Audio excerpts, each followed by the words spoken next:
This is my disc destroyer. It's a mean little machine with one job, testing grinding discs. With so many grinding discs and countless reviews, it's hard to separate fact from fiction. This is where the disc destroyer comes in. It cuts through the noise, delivering real results. No bias, no sponsorships, just cold hard tests. Grinding discs can face a lot of real-world challenges, like high and low pressures, hot and cold materials, and of course, fast and slow speeds. This machine tests it all, so that we can finally find the truth in the reviews. Today I am testing the blue Sali Type 29 flap disc, coming in at $1.35. The blue Sali has sparked a wide range of reviews across the web. Fans of the disc are impressed by its durability and effectiveness for its value. Critical customers warn they're not very durable, and you'll likely burn through many. One negative reviewer even claimed the glowing reviews must be sponsored content due to their own poor experience. So are these reviews honest, or are they full of it? Let's test them to find out. Let me break this down for you. Each disc will be grinding this test bar to see how much it can remove within 20 minutes time. This will chart out its story and tell us exactly how this disc behaves based on how much material it removes at any given point. But if the disc stops effectively grinding the bar or just straight up disintegrates, the test is over. Let's begin. I began the first test by simulating light pressure grinding with a 4-pound weight. This is roughly equivalent to the weight of a grinder. This experiment did not yield very promising results. After roughly 5 minutes, the disc had only cut 2 inches of material from the coupon. I also saw the metal had stopped moving, so I ended the test.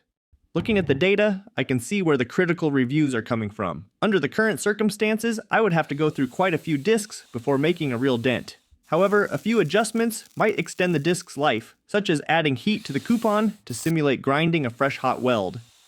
This time the disc was able to chew off a bit more material, but just like before, it flatlined and lost effectiveness in just 5 minutes. This disc seems to glaze or lose its abrasive quality at the 5-minute mark. My next idea is turning down the grinder speeds, hopefully prolonging the glazing.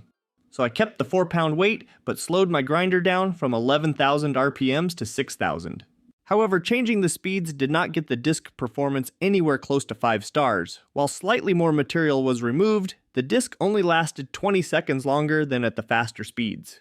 So far the data is backing up the critical reviews. I can't seem to get this disc to last longer than 5 minutes. But somehow, users online are able to push this disc much further with a faster removal rate. One last variable we can change is the pressure on the grinder. This could be what we need to show what this disc is really capable of. So I put the speeds back to 11,000 RPMs and switched out the 4-pound weight for 8. And this is where I really saw some work get done. The blue Sali was eating the metal at a much faster rate than before, on track to totally blow the previous results out of the water. But just shy of 3.5 minutes, the disc started to smoke, ending the test. This tells me we are on the right track. Next, I heat up the coupon again, simulating a hot weld. My thought process is that the heated metal will provide a slight edge for the disc, allowing it to cut more before glazing or smoking. And immediately, the impact of the heated metal was noticeable. The disc cut through the test metal at a much improved rate and was able to sustain past where the previous disc had started to smoke. At just shy of 10 minutes, the disc had removed nearly 12 inches of material before it started to show signs of glazing. It seems the hot metal gave a helpful head start for the disc, prolonging its life twofold. So were these reviews honest? Well, according to the data, I say yes depending on how you use the disc. Positive reviewers most likely use this disc with heavy pressure on hot metal, extending its life and improving the effectiveness. Whereas more critical reviewers may not have been using enough pressure, causing the discs to glaze very early. If you'd like to see the data I've collected for this disc, as well as the other discs in these tests, I've posted them at the Fireball forum, linked in the description.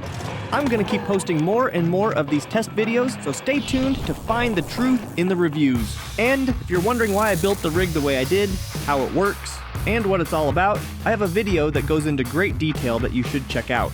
Thank you guys for watching, and I'll see you in the next one.